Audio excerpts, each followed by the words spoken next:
as we bring you a roundup of some of the biggest stories in East Africa. And we'll be joined this morning by Daron Bartlett, and he'll be talking to us. Good morning, Daron. Thank you very much for joining us. Good morning. How are you? Very well, thank you. Now, the last time that we heard, Yoweri Museveni, the president of Uganda, had ordered the lockdown of 2 districts in light of the Ebola pandemic. It also appears that schools will now dismiss students 2 weeks earlier than anticipated. What's new, and why close the schools so soon?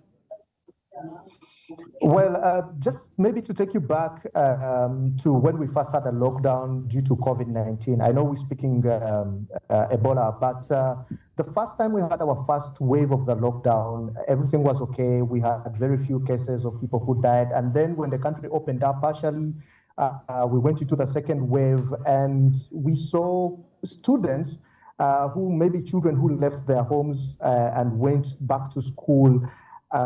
They actually spread the virus more at that time because they believed that kids were more of a carrier. They were low risk, they were at a low risk of, dying from the virus. But given that the fact that these kids used to go to school and then back home, so the kids would spread the virus amongst themselves and then take it back home, and that's how their parents died. We had a huge number of people dying at the time. Now, in that, given that precedent there, the Ministry of Health felt like we're still having a lot of kids going back to, they're going to school, especially those who are not in boarding schools. They go to school and then interact with friends, and then that's how they're able to spread the virus of Ebola to today, because we've already had about 8 of them die. And there was that fear that the same thing that happened at that time could actually lead to more spreading of the disease as of now. So they felt, as the schools are going through exams, let them send back home the others that are not sitting for exams. Let it be depopulated, let the schools be depopulated, so that we concentrate with a few numbers. They should have enough spacing while they do their exams, and they also go home earlier. Instead of staying and interacting with the others, they could be, and the way kids play, they play while touching each other.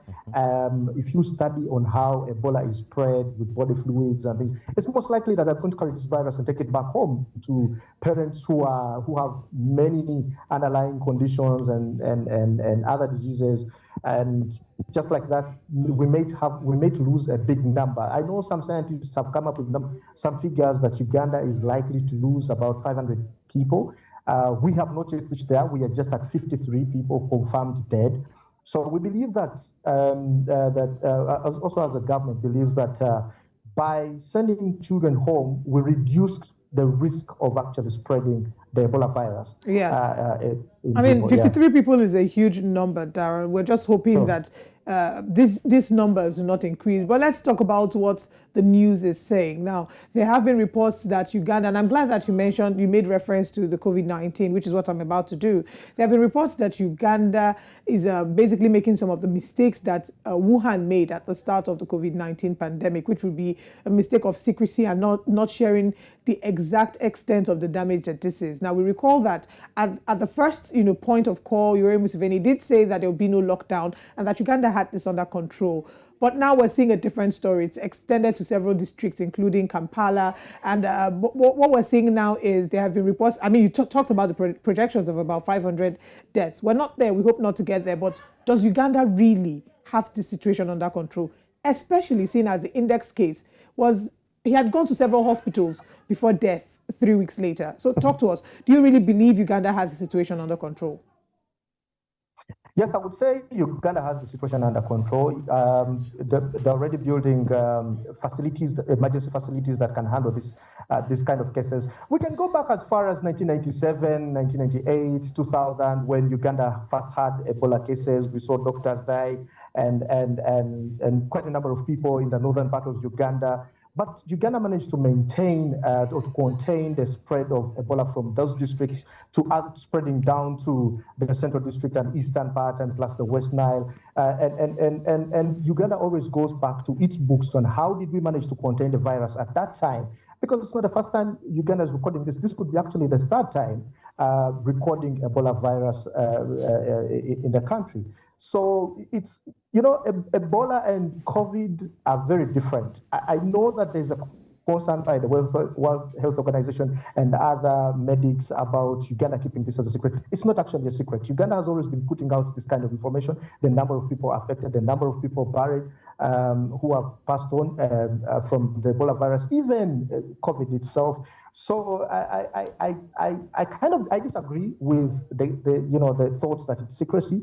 However, this approach, this very time, the reason why the government approached it this way this time, apart from how it did it the other time, is because of the consequences that we've been facing from lockdown. The impact of the lockdown, the economy collapsed. If you've been following the economy of Uganda, there's high fuel prices. Food prices have gone up. Most factories collapsed. Many workplaces actually closed. So they are trying to put partial lockdowns with the economy in the mind. Otherwise, we may actually have to go back to a point where people are no longer producing food because they can't go out because they're in a lockdown. People are not doing businesses like in banks. They may shut down. That means transactions will all go down. So what they did is to rush and lock down districts like Murende, where it was first registered, and the neighboring districts. And Kampala was not locked down, even when there are some cases that were actually found within Kampala. But those ones were traced. They called it human tracing or human contact. Those people who were in contact with those who had the virus at that time, they traced them, phoned them, took them to hospitals, and those people have been, it was contained that way. Otherwise, Kampala has 4 million people. All of them could have gotten the virus since they all shop almost in the same areas. So yes, those were traced cases, and they were put together, isolated from the public, and others died, but others are still under treatment. All right. And yeah, they just use that kind of approach. There's no secrecy as much as we know. At least the government has put up portals that we go to and see this information, access the personnel. The permanent secretary has been so open about this, just to make sure that if the public knows what is going on, then they'll be more careful. Okay. All right, Daron, let's move on to the next story and look at what's going on in East Africa. Let's focus on COP27 going on in Egypt. How has the climate been thus far, first of all, in the East African region? I mean, in the new vision of November 10, 2022, particularly page 14, we did see President Yoweri Museveni saying that they will not accept one rule for them from the Europeans and another norm for us. So he was saying different rule for the Europeans and a different one for Africa. And this is only one example of the forceful responses we witnessed from East African leaders, Ugandans in particular. Now, he also mentioned that we won't let Europeans or Europe's failure to reach its own climate objectives impede African progress. Let's just take a look at COP. Just give us a wrap up of what's really going on from the eastern part of Africa concerning COP27 in Egypt. Before we come on air, I was telling you how the weather has already changed. Yeah, very abnormal times. And when it used to rain, we used to have 3 seasons. Now you can no longer tell which season you're in January. It's raining when it's not supposed to be raining, and the other time it's hot when it's not supposed to be hot. And on a whole, generally, when we look at East Africa, we can say that even statistics show that about 30 million people at the risk of facing famine because of the hot, dry season that has been available, especially in the Horn of Africa and most parts in Kenya. Even Uganda has the same issue.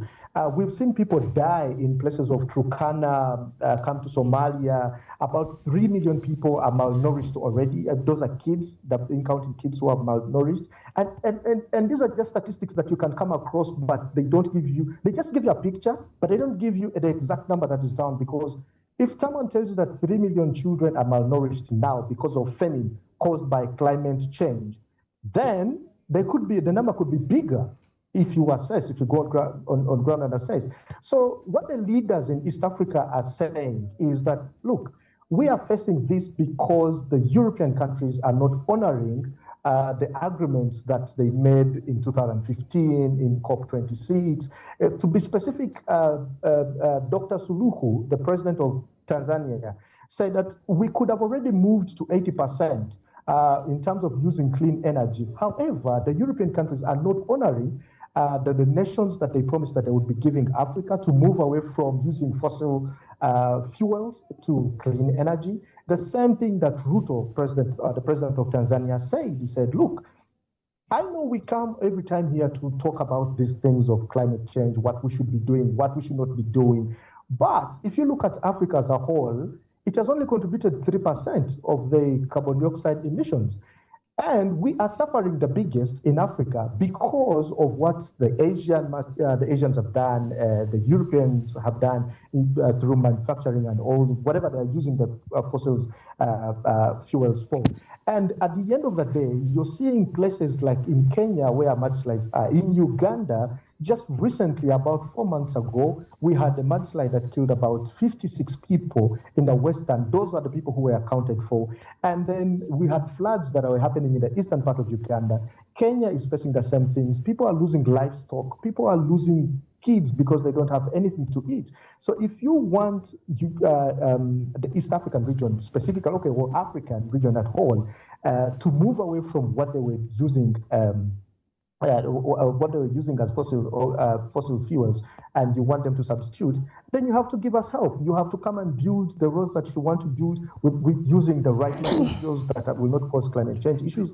You have to come and give us alternatives of clean energy. Now, what you saw as a story that you see in the new vision that the president wrote, actually, it was this later, he wrote it and published it himself, where he was saying, he was actually going back to Europeans for trying to stop Africans from exploiting their mineral resources within Africa because they believe that those mineral resources are going to be a danger to the climate, something that they're trying to, resolve. Maybe we can call that some form of double standards, from where the president stands. Yes. Exactly. The truth is we can't continue to have this conversation and we would not exhaust it because there's so many angles to it, Daron. They said they will pay $100 billion every year. They've never met up with that. They've talked about, now there are conversations about payment of loss and damage, but we don't know if that is eventually going to happen. We can go on and on, but unfortunately we've run out of time. So we thank you, Daron, for joining us this morning. We look forward to having you again as we explore more stories around East Africa. See you next week.